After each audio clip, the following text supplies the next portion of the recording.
Welcome to the unlimited possibilities of the quantum. Action required. Press drop.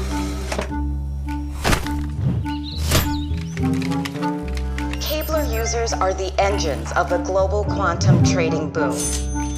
People make like thousands in a weekend. So how about I do it for a little while, then I'll do it as needed until you get better.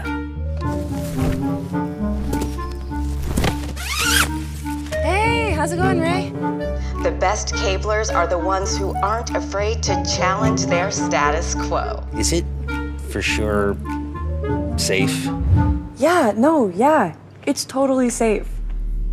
How did you come up with the story of Lapsis? I came up with the story from working over a decade as an independent contractor myself, kind of going gig to gig and experiencing that lifestyle, which is, I think, close to people who work in the gig economy, but I haven't actually myself worked in the gig economy. But sort of, I think it was a decade of being kind of an independent contractor, experiencing the treadmill of sort of like gig to gig, wondering if you're kind of getting anywhere with that kind of lifestyle. And also the kind of lack of protection that's afforded for you by that lifestyle, you know, having to go out and get your own healthcare, often buy your own equipment for the job you're doing.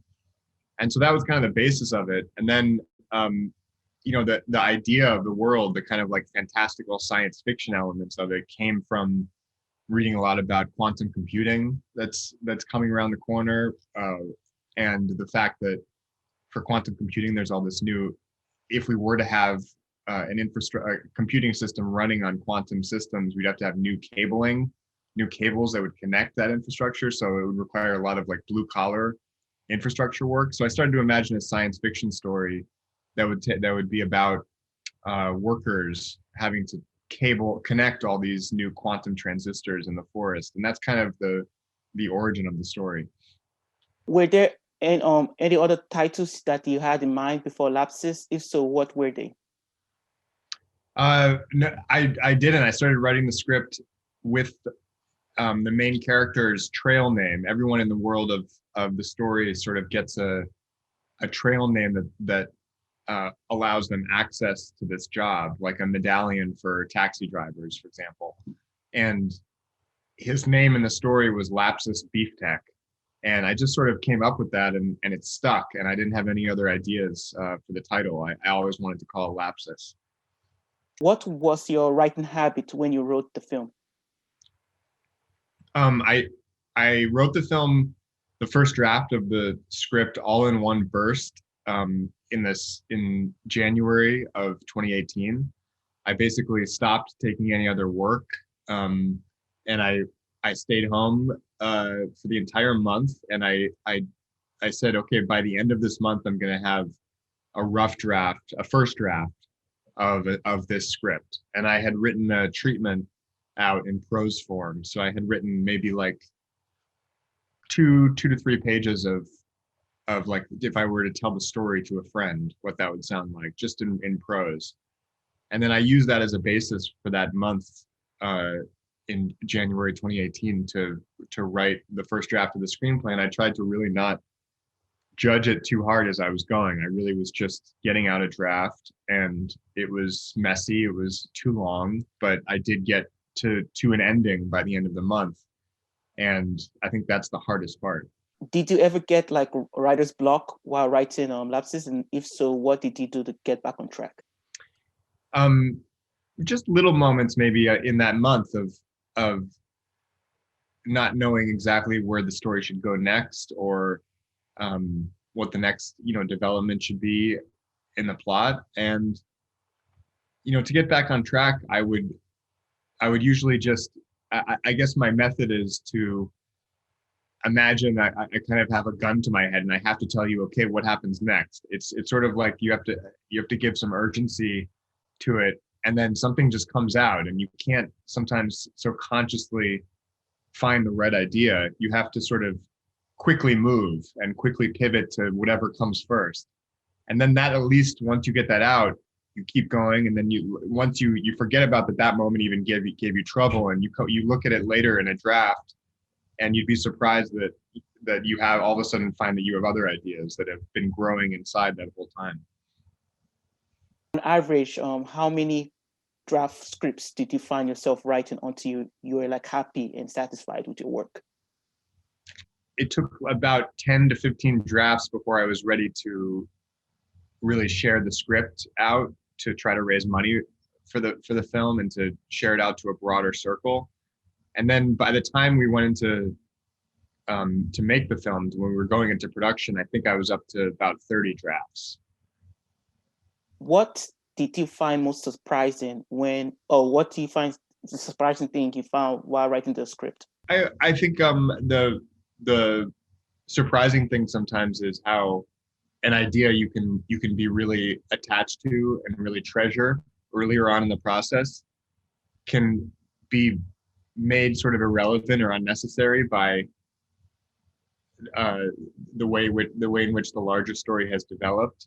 And you can be surprised that something you once thought was such a wonderful gem of an idea isn't necessary anymore. And I had to learn how to let go of some early darlings in the process. I was just about to ask you that. Have you ever heard the term "burn your darlings"? That's part of writing. Exactly. Yeah. Yes. So I totally understand what you mean. So my next question is, where and when do you write in general?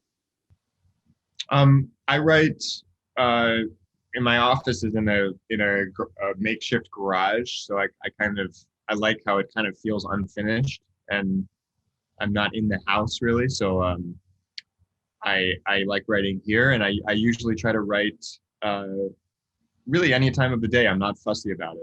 I don't need to write in the morning or evening. I'll write really anytime. Obviously, you have worked on documentaries, and you wrote on Lapsis, which is kind of like a sci-fi mystery drama thriller all mixed into one. Have you ever considered writing horror? I don't think I'm interested in writing horror.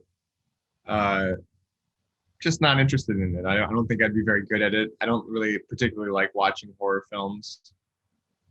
And I'm really if the horror film has some big ideas in it, some big concepts, besides just something that's very terrifying for whatever reason, I'm interested in it. I think a film like Get Out, which towed the line of horror, but also had big ideas about society. And I like films like that more, that kind of touch the genre, but aren't fully genre horror films, Okay.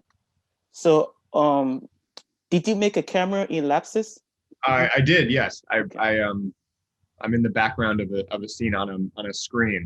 I'm like doing an infomercial on a TV screen that the characters walk in front of. So congratulations on the Independent Spirit Award nomination for Best First Script Screenplay. And my question to you is, how did you find out that you got nominated? A friend sent me a text. I was still sleeping, actually. I was in bed, and I wasn't watching the nominations being announced, but my friend was, and so he texted me, and the sound woke me up. And if you win, who would you like to thank first? I would thank my producers first, because I work very closely with a group of 3 producers. They're very involved in every creative decision. They make the film happen, truly. So I would thank my 3 producers. And growing up, which like filmmakers or screenwriters do you admire? Growing up, I guess I admired Charlie Kaufman. He was sort of my first and foremost, my hero. And I would say that I admired a lot of older cinema as well, but I think I'm trying to think of other. Leos Carré, the French writer director, he's sort of my other big hero.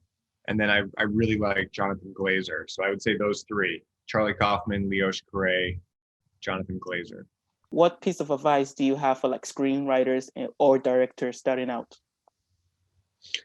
Um, I guess my biggest piece of advice is don't feel like you have to make something that's like other things you see.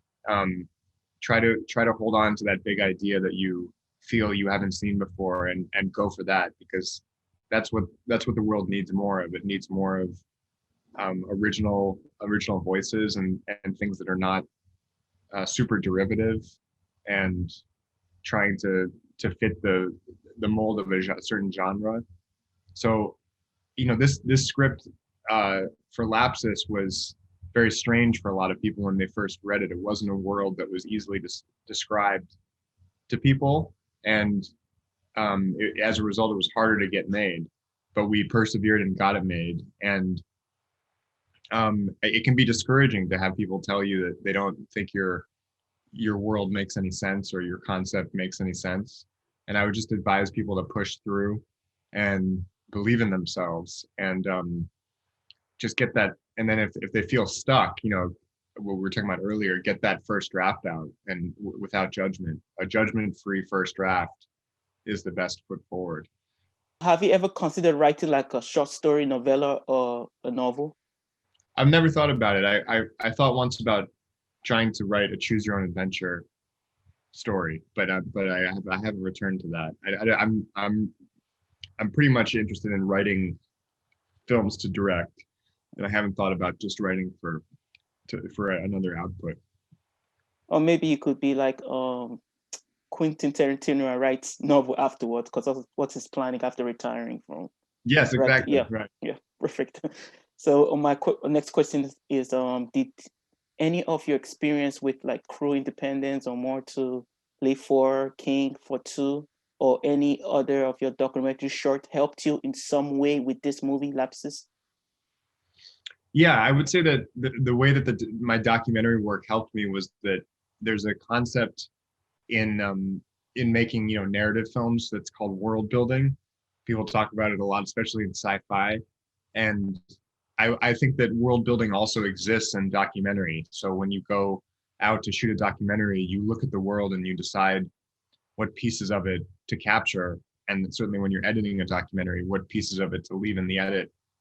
And those pieces you believe are representative of a larger whole that you're trying to communicate in the film, and establish a sense of the world of your documentary. And I think the same was for Lapsis. I would imagine this very complex world that we're in, that's been created in the script. What are the emblematic visual features of it that I can imagine capturing as if I were making a documentary about the world of Lapsis? And I think that I kept returning to that thought process, because it would often help me decide where to put the camera next, or what detail to focus on. So I think there's really a shared visual vocabulary that translates right from documentary into narrative films. And could you tell me like a fun fact about your experience working with your cast members on this film? A fun fact. I wish I gotta have some fun facts ready on the draw. Well, I would say that one fun fact is that I wrote this role for this actor, Dean Imperial, who has not been in any films before. He plays the lead of Ray. He's been in one short film about a decade ago, but nothing else besides that. And I knew that Dean Imperial, the actor, never camps. He's not an outdoors guy, and that's like the furthest thing from what you could imagine doing. So at several times during the shoot, I would, for example, help him get inside of a tent and then call action and ask him to get out of the tent on his own. And we captured those things, and they appear in the film. And I think you can get a sense that this guy is really, out of his comfort zone. And that was very true to life. He's a guy who doesn't really know how to get out of the tent. And I think that added some comedic value. We also asked him once to set up a tent, which is also in the film. And that's almost like a documentary section right there of him struggling to get a tent set up. So that's very much plucked from the real world. If you could write and direct a film adaptation of any like novel, novella, short story, which one would you like to do? I would love to. I've always dreamed of making a film adapted from the Arthur C. Clarke series Rama, Rendezvous with Rama, Rama 2, and I think it's Rama Revealed and then Rama Returns are the books in the series. And obviously Arthur C. Clarke wrote 2001: A Space Odyssey, which was the serves as the basis for one of the greatest sci-fi films of all time. And I believe that David Fincher has had the rights for a long time to Rendezvous with Rama, the first book in the series I'm talking about. And they haven't been able to get a good screenplay for it, or at least that's what I've read online. So I don't know what the status is of that, and maybe he'll end up making it, but that would be my dream one day, is to be able to make the Rendezvous with Rama movie. Route complete. Time to continue your adventure.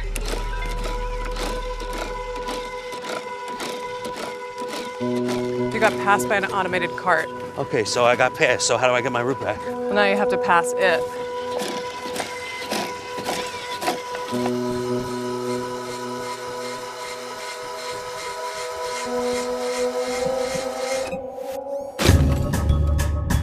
I need you to put your head down and cable.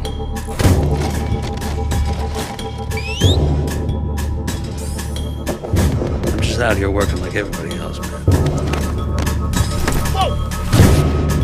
Cabling is a private monopoly. They have chosen to abuse us.